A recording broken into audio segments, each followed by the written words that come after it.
lại đi, đâu mẹ cái tôi nào thôi.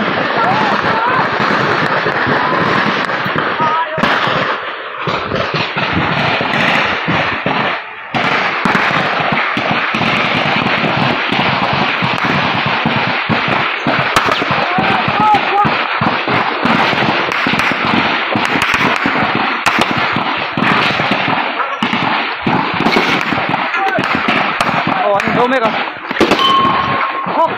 Thấy à?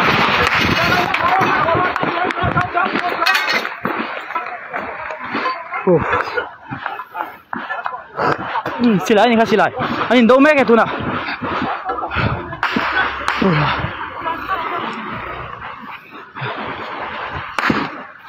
Anh cả mẹ cái.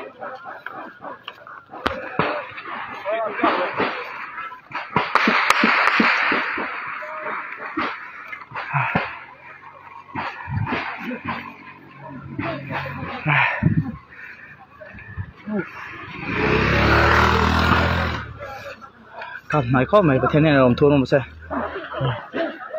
cái liêm lối